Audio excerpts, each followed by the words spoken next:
If you own rental property and are thinking of renting to Section 8 welfare tenants, please reconsider.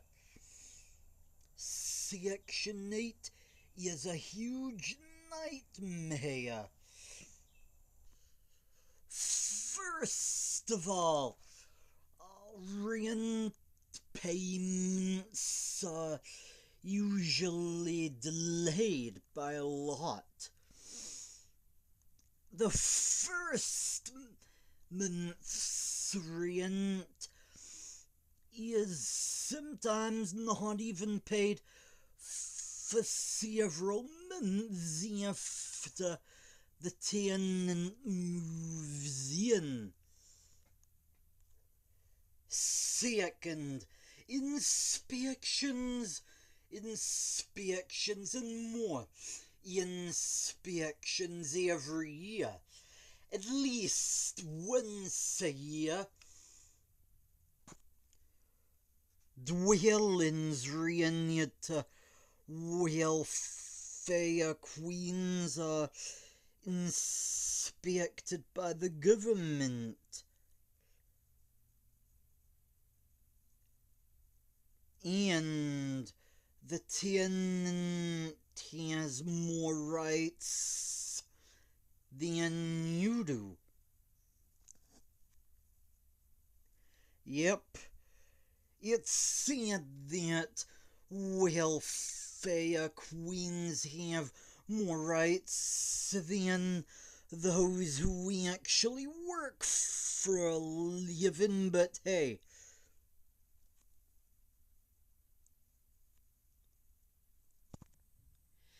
It's fantastic for the welfare queens. Another reason for avoiding Section 8 welfare tenants like the plague is that they trash the houses and apartments rented out to them. If you want your home, your rental property to resemble a third world shanty, then a Section 8 tenant is the perfect one to rent to. If not, stay away from Section 8.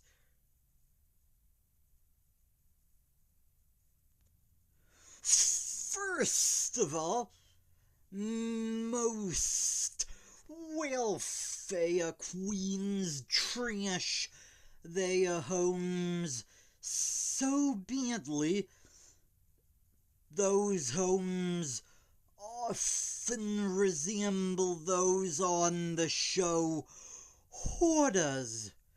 You can barely even see the floor because there's trash and the junk on it. And the counters and shelves could be even worse than the floor.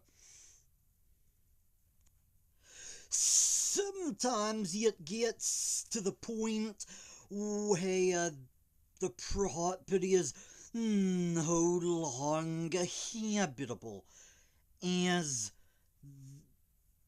there could be kilotons of structural damage caused by the tenants.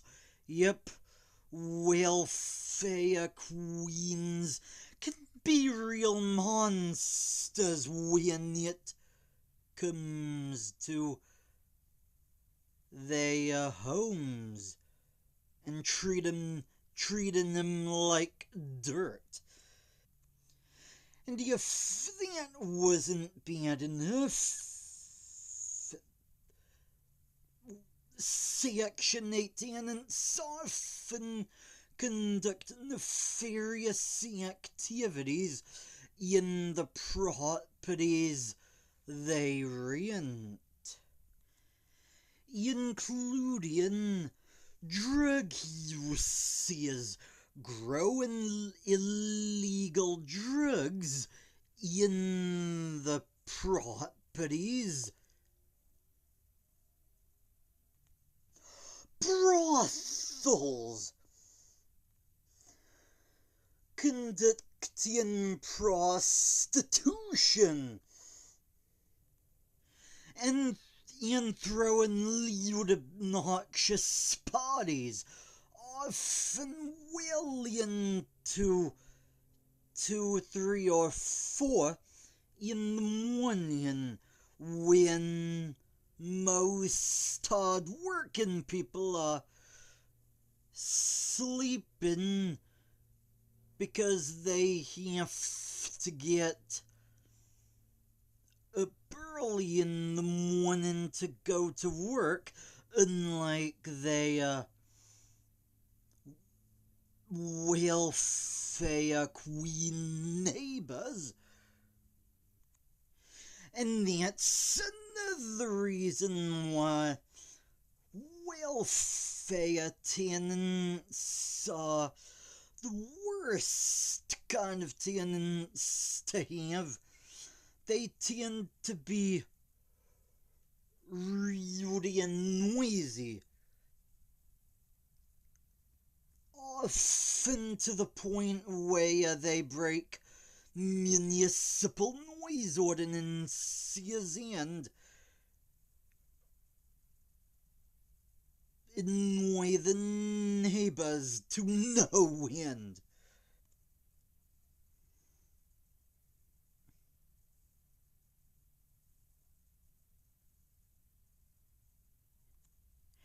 And it tends to be the worst in apartments where sound can easily pass through the interior walls.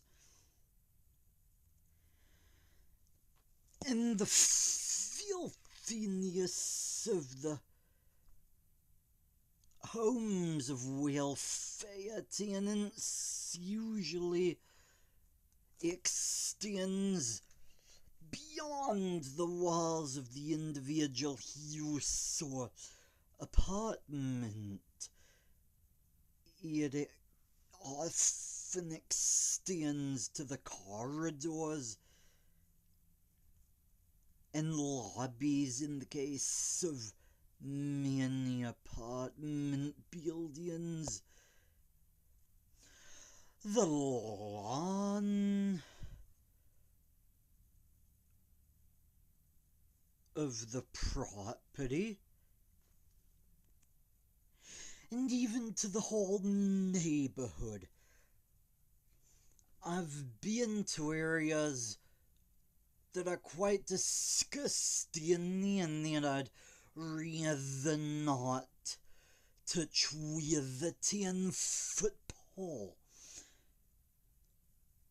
And I bet the majority of the residents of these neighborhoods are welfare queens.